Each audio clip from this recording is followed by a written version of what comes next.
Myths, old wives' tales, or kosher facts because you heard them on the internet. In this video I'm going to be breaking some of those myths, so keep watching. Roll titles.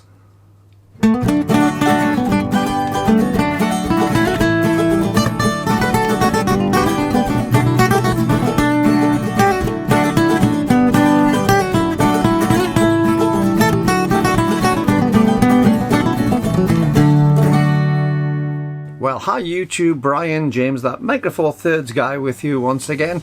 And as I said in the title, today I'm going to try and dispel some of those myths that you hear so much about photography, which aren't necessarily true. Now, I've got my iPad here and I've made a list of some of the myths that I'm aware of. And I've got a list of 27 major myths that people believe about photography. Well, I'm not going to be covering them all, but I'm going to choose 5 out that list just to start off with, and we'll have a little look down there. So in number 5, you need a degree, you need to have professional qualifications to shoot like a professional. Well, you don't. I can tell you that for definite. I've seen some fantastic photographers who don't have any qualifications. What they do have is a lot of ability to put their time and effort into learning the craft, and also using these, losing their eyes and going out and finding things to photograph and then trying to work out the best ways to get the image.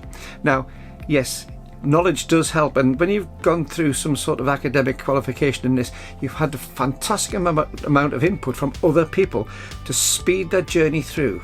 But it doesn't mean to say that that's the only way you can make fantastic photographs.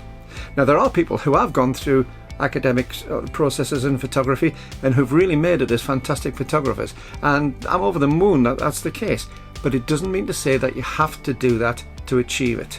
So number 5, you don't have to have the academic qualifications to be a fantastic photographer, but it speeds it up a bit and helps. At number 4, proper photographers always shoot in natural light. Well, I've never heard such bunkum in my life, but it's amazing how many people believe that. They'll go to the unbelievable lengths to show that they can shoot in natural light. Well, light to me is a form, is something which you use in your photography. And if it's natural, if it's not natural, if it's man-made, if it's ambient lighting, whatever the lighting is, so long as you can assess that lighting and use it to its best advantage, then great. I mean, I've shot outside where I've used a flash gun up on top of my camera, which gives next to no light at all. So why is it there? Well, I've used it to actually get people so that they don't blink when they're taking photographs and portraits, for instance. It's very good when you can have a flash gun which will go off and stop people from doing that just beforehand. And it's also a point of focus on those. But there's other times when I've used strobe lights and I've used speed lights to try and just add to a natural scene. We can't always have natural light coming in the direction we'd like it to, even though we hope it would. Buildings aren't built around that, and you know, the sun does sort of move as the day goes on, and it gets into a different part of the sky as the seasons change, so we can never guarantee that sun is going to be spot on if we're planning a shoot. So sometimes using natural light is the best way to do it, but certainly it doesn't make you a bad photographer because you use artificial light. What it does is it means that you use your eyes and you use a little bit of creativity to get the best shot. So number 4, you don't always have to shoot in natural light to be a great photographer. Rushing in at number 3, it can always be fixed in post. Well, I can tell you, it doesn't. Rubbish in will give you rubbish out. You know, you can't make a silk purse out of a sow's ear, as the old saying, and that's true. Now, don't get me wrong, there is an awful lot of things which can be done on a photograph to really enhance them in post-production. But if you don't have the good raw material in the first place, the great shot in the first place, you're only going to put a little bit of sprinkling on the top of a really bad shot. It's never going to get good. But if you use post-production to enhance a really good shot, it can change it from being good to outstanding. But just doing things in post isn't going to fix it. If you burn out the highlights, for instance, you're never going to recover those in post. If you're shooting too far down in the shadows, then by boosting it up you're just going to increase the noise, and that's not going to help either. So you can't get everything back in post. So number 3, you can always get back in post. Now keep watching for the top 2, but before we go to those top 2, don't forget you can always help this channel by subscribing. If you're not a subscriber, why not? It's free, it costs you nothing to do, but it really helps the channel. And you'll find that there's a little link down there. And while you're down there, don't forget to hit the like button and give it a big thumbs up. That really does help this channel because it gets YouTube to spread the videos further and wider so more people get to see them. And keep watching as well, because I'll tell you how you can support the channel in other ways a little bit sooner. However, back to number 2. Now, I spent a lot of my photographic career taking portraits of people, all sorts of people of all sorts of ages. So number 2 is a real bugbear for me. And that's the fact that a lot of people think that you can't take a good portrait without having the lens wide open on a really fast aperture. It just doesn't always work for me. And I've seen it so many times when a really good portrait has been ruined because somebody's trying to get such a shallow depth of field to get the bokeh balls in the background and to get those sort of really creamy backgrounds. Yet they've missed the point of the photograph. The point of a portrait is the person, and especially the face. We read so much through people's faces and we communicate from what we see in faces. Now, I've seen people where they've been shooting faces at f1.4, f1.8, f2, and really trying to get it down there, especially on things like full frame cameras where the depth of field is comparatively shorter still. And they have a wonderful photograph where the eye is beautifully in focus, but the nose and the ears are so far out of focus because the depth of field is less than that distance. So by the time you get the eyes in focus, the tip of the nose and the ears are out. What's the point of that? Very, very often you'll see a photograph which is like that, which technically it's wonderful because you've got that wonderful shallow depth of field bokeh, but it's missed the point of the portrait. And I find that an awful lot of people are desperate to try and get that silly shallow depth of field. Don't get me wrong again, a shallow depth of field can be very, very appealing when it's done correctly. But don't be afraid to open it out a little bit to make sure that the face itself has the character and the focus coming through. You'll always get the background out of focus if you can get the face and the back of the ears in focus. The rest of it you can play around with. But too shallow a depth of field is just not appealing to most photographers. It's certainly not appealing to most of your clients. One of the first school shoots I did for a junior school many years ago was because the previous school photographer who'd done the shoot that previous year had done exactly that. They had a full frame camera, they had all the setup, but the depth of field was so shallow that the nose was out and ears were out. And it's all very well saying, well, photographically that's fantastic. Parents didn't believe that when they saw the photos of the kids, and they just said it was out of focus. The head teacher of the school said, have you seen that? It's out of focus. And I looked at the photograph and thought, actually, it's spot on in focus. The eye, the closest eye to the camera, was beautifully in focus. The other eye wasn't. And it just ruined the photograph. So when I went in, all I did is I took the same photographs effectively, opened out the aperture a little bit, or closed down the aperture, should I say, a little bit, so that the full faces of the children were in focus, but the background was still blurry, and the parents loved them. We sold almost all the photographs, and it was a success. So number 2, silly, fast depths of field when not needed can ruin portraits. Now, before I go to number 1 of my final mythbuster, I think it's probably worth a few admirable mentions here, and I'm just going down my list to the side. We've got lots, and I'll cover these in other videos as well, but really, the professionals always nail the shot first time. Have a look into that. That's certainly what I'm going to cover in the future. They don't. I can promise you they don't.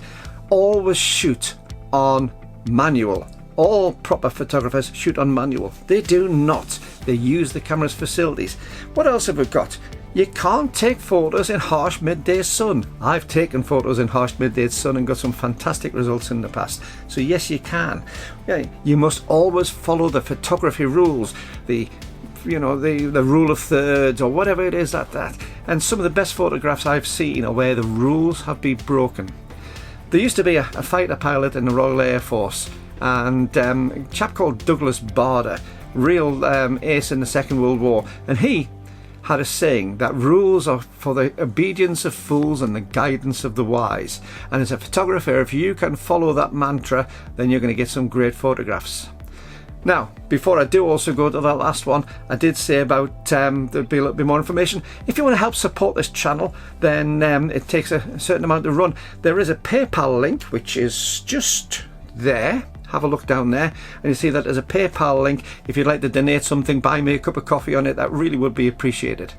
However, if you would like to become a patron of the channel, on my Patreon channel, you get some extra bits and pieces. There's a guaranteed video which is only available for patrons of the channel for the first 2 weeks before it's shown to everyone else, and there's other bits and pieces. There'll be some live streams coming up, and you'll see at the end there'll be a list of names, and you'll get your name on the videos on that. If you want to join the Patreon channel, again, there's a link just here, and also both the Patreon and the PayPal are listed in the details below. Anyway, back to the last one, number 1. Now this one I've heard said so many times on so many different videos and vlogs and blogs and all sorts of things on the internet and in print, and I just have to blow this out the weeds every time when I think about it. Number 1 is that you have to have a full frame camera to do large prints. You can't do them on APS-C, you can't do the Micro Four Thirds. Well, you can, but you've got to compare apples and apples, not apples and oranges. What do I mean by that? Well, very, very simple. If you have a 20 megapixel full frame camera, and you have a 20 megapixel APS-C camera, and you have a 20 megapixel Micro Four Thirds camera, you can print exactly the same quality of print, bearing insofar as pixelation. You can print exactly the same size print on each of those formats. So if you can do a 40 by 30 on your full frame, so long as it's got the same megapixel count, you can do exactly the same on the APS-C, and you can do the same on the Micro Four Thirds, and in fact any other format. Even if it's your camera, if you've got 20 megapixels on a full frame, your 20 megapixel camera phone would do that the same. And why is that? Well, if you think about it, the pixelation is just how many dots you have. So if you count the dots along the top and you count the dots down the side and then multiply them by each other, you get your megapixel count. And that, you've got the same amount of dots, whether it's Micro Four Thirds, but they're smaller dots, APS-C, which are slightly bigger dots, or a full frame, which you've got larger dots. You've still got the same number of dots. And that's what gives you your resolution. Now, where a full frame camera will give you an advantage over the Micro Four Thirds of the APS-C, to a small extent, is when is the fact that you've got better dynamic range. Because its dots are bigger, it'll handle light bigger, and the processor is usually slightly easier to handle that information. So therefore, in theory, you should get a slightly better quality overall print because of the difference in the depth of because of the difference in the dynamic range. But insofar as resolution, there is no difference. Now, obviously, full frame cameras having the bigger sensor do generally now have a bigger megapixel count. So if you've got a camera which has got a 50 megapixel count compared to a 20, it will give better resolution on a print of the same size. But if you're comparing megapixel for megapixel, the sensor size doesn't really matter insofar as resolution. So number 1, full frame, APS-C and Micro Four Thirds of the same camera resolution will all print equally as well as each other, resolution wise. Well, I hope you've enjoyed this video. As I say, I've got about 26 or 27 little myths that I've been putting together, and there's probably hundreds more. If there's little myths that you think should be busted, drop me a comment below. I would love to see them. I always enjoy reading your comments. I don't always reply to the comments, and quite a few of the questions I don't sort of put anything back, because one of the things is my Patreon channel, I guarantee to answer people's questions on there. So if you really do have some burning questions, sign up as a patron of the channel. I'll guarantee to answer your questions if I can on that medium. But I do love to see your comments going on, because it's not only for myself, but it means that other people can gain from your experience. So don't be afraid to leave a comment below. I don't always agree with them, but that doesn't matter. I often disagree. That doesn't matter. It's your comments and it's your channel, so enjoy it. Now, whatever the myths that you want busted, don't forget, keep taking your camera out, keep on having fun with your photography, and I shall see you next time. Bursting a few myths, of course. Bye bye.